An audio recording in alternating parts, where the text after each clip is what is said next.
Сәлем Toyota сүйер қауым, сіздермен мен Абзал Дәулетов. Біздің кезекті шоуға да келіп жеттік. Алдарыңызда Toyota Land Cruiser 300 автокөлігі, толық жиынтығы 70 жылдық юбилейный және де GR Sport. Екі автокөлікті толықтай салыстыратын боламыз. Екеуінде бағасы бірдей. Қай автокөлікті алу керек, ол сіздердің шешімдеріңіз әрине. Бізбен бірге болыңыздар, каналға тіркеліп, подписация кнопкасын басып отырыңыздар. Бізді қолдап, санымызды 10 мыңға жеткізейік. Біздің мақсат 100 мың оқырман санына жету. Ал бірге тамашалайық.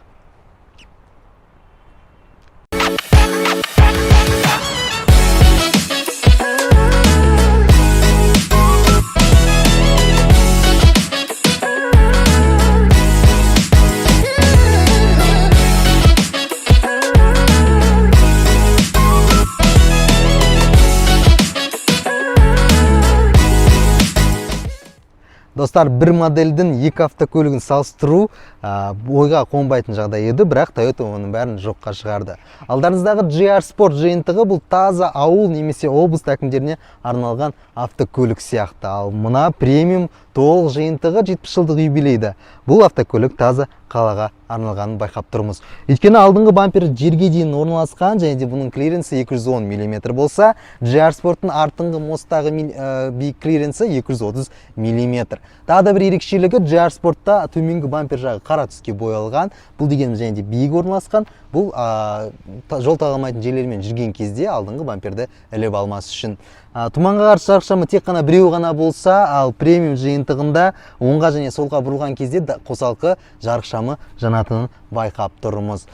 Тағы да бір ерекшелігі, достар, Toyota Land Cruiser GR Sport 1984 жылғы Toyota Land Cruiser 60-тан дизайны сияқты алдына Toyota деген жазуды қайта жандандырды. Бұл ерекше шешім және де түрі де өте агрессивті көрінеді. Сіз өзіңіз қайсысын таңдайтын едіңіз, комментарийге жазып отырыңыздар. Біздің жолдарға арналған GR Sport жиынтығын ба, әлде қаланың ішінде жүретін өзінің статусын, беделін көрсететін премиум 70 жылдық жиынтығын ба?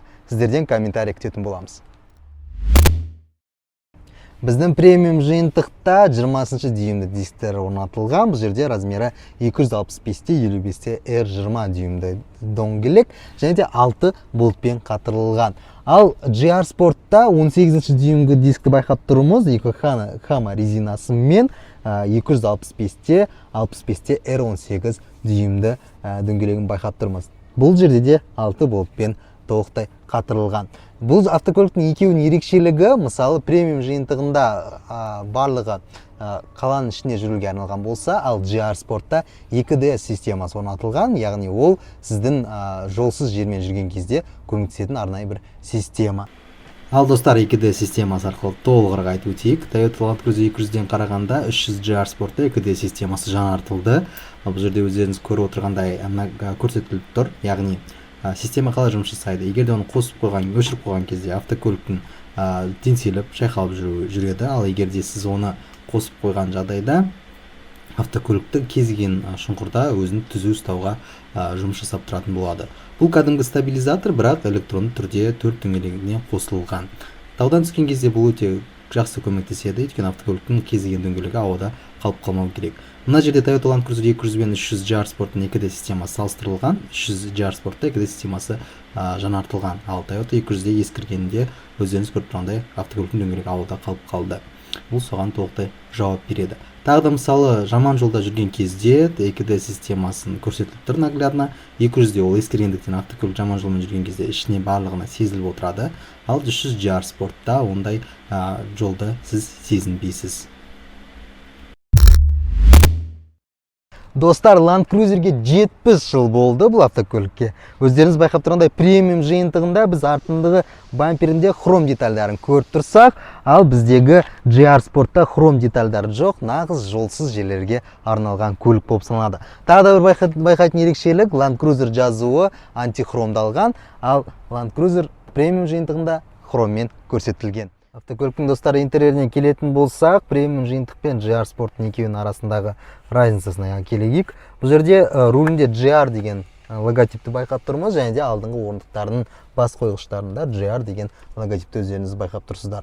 Басқа ерекшелік жоқ, барлығы бірдей. Басқа блогерлар сияқты мына жердің мына бардачоктың қимылдайтын туралы айтып өтейік. Және де мына жердегі мод селекттің кнопкасының өте сапасы орналасқан және де былқылдап тұратынын да айтып өту керек сияқты. Тағы да бір ерекшелігі, бұл автокөлікке толықтай обзор жасамай ақ қояйық, өйткені бұл автокөлікке көп адамдар уже обзор жасап, шолу жасап сіздерге көрсетіп қойды.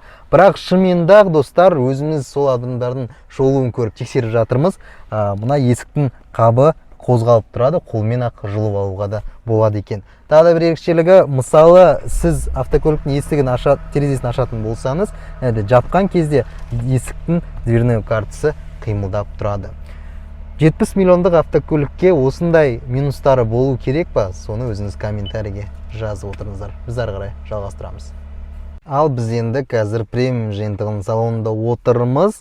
Ешқандай өзгеріс байқап тұрмыз. Жаңада айтқандай GR Sport'ың логотиптері ғана, және де автокөлікті оталдырған кездегі мына бір экрандағы анимациясы Toyota болса, ал GR Sport'та GR деген логотиппен қосылады.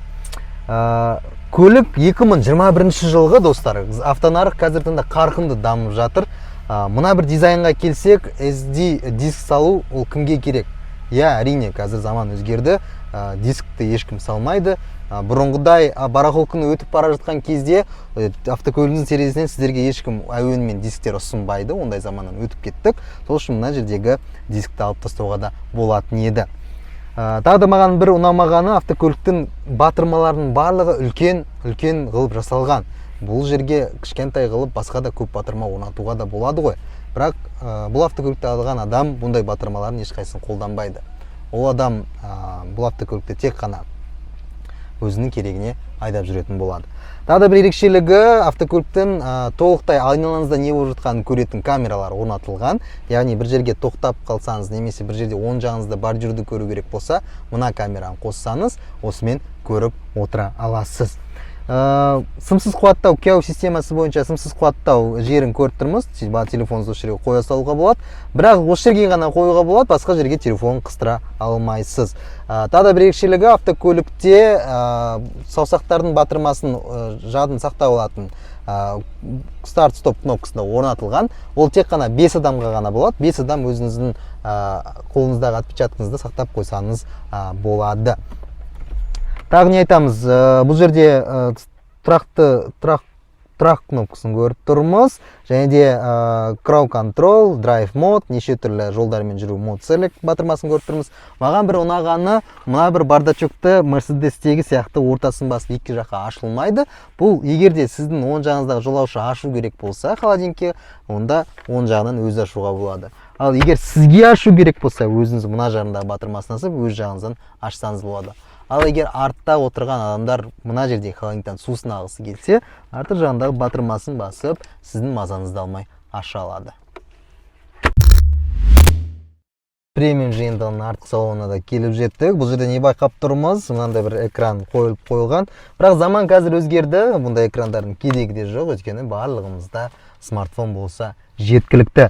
JBL аудио системасы орнатылған, және де 4 зоналы климат контроль, автокөліктің артқы орындықтағы жылытқыш батырмасы және де вентиляция батырмалары, авто режимін қосып қойға болады. Тағы да бір ерекшелігі, мына жерде наушник тағатын портты көріп тұрмыз, және де дауысын шығару азайту көріп тұрмыз, және де 2 Type-C разъемдары, және де 12 вольтқа тағы да бір разъем, және де HDMI разъемын байқап тұрмыз. HDMI разъем арқылы, яғни бұл жерге ноутбук қосып, мына экрандарға көрсетуге болады. Алдыңғы орындық пен артқы аяқтың ортасында орын өте аз. Егерде алдыңыздағы жүргізуші үлкен адам болса, сізге кішкене қиындау болады. Жалпы орындықтары биік төмен орналасқан, ыңғайсыздау болып келеді, бірақ енді бұл автокөлікті алатын адамдарға ол қызықтырмайды. Ол адамдарға тек қана статус керек, бедел керек, және де өзінің қазақтың Toyota Land Cruiser 300-інде жүргенін көрсету керек.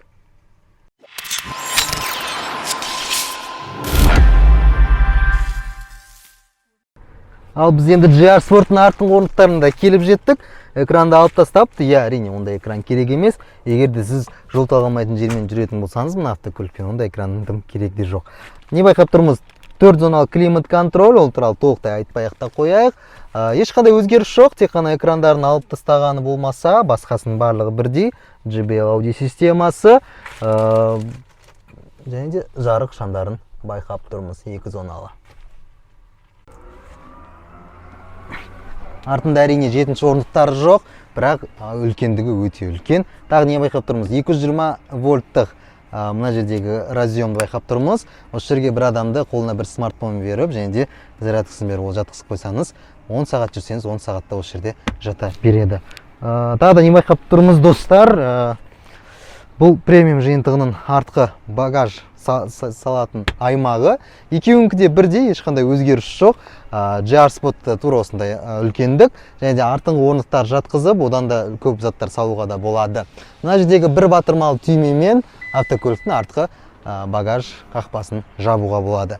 Тағы да бір ерекшелігі, достар, бұл автокөліктің көп жері алюминиймен жасалған. Яғни мына артыңғы крыльялары ғана темір болса, өздеріңіз естіп тұрғандай дауыспен, ал басқа жеріндегі жерлердің бәрі алюминиймен. Дауысын өздеріңіз көрсеңіздер болады. Бұл неліктен жасалған? Өйткені автокөліктің толық салмағын азайтып, бүкіл салмағын бәрін мостқа жіберу, және де автокөліктің төменгі жағы ауыр болса, повороттарда автокөлік ауып кетпеу үшін жасалған. Үштебес қозғалғыштармен, екеуі де бензиндік қозғалғыштармен орнатылған, екеуінде де твин турбо, 10 сатылы қорапшамен жабдықталған. Автокөліктердің толық басқа да обзорларын көрсеңіз, бұл автокөліктердің біз айдап сіздерге көрсете алмаймыз, өйткені автокөліктер жаңа. Orbis Auto компаниясына рахмет, осындай автокөліктерді бізге ұсынып, осындай шоу жасауға мүмкіндік беріп жатқандарына. GR Sport әрине бұл таулы тас жолдарға арналған, нағыз біздің Қазақстан жолдарына арналған автокөлік болып саналады. Ал Land Cruiser 300 алғанды көрсеңіздер, ол тек қана Алматының ішінде, немесе Есентай, Меганың астыңғы парковкаларында өте көп.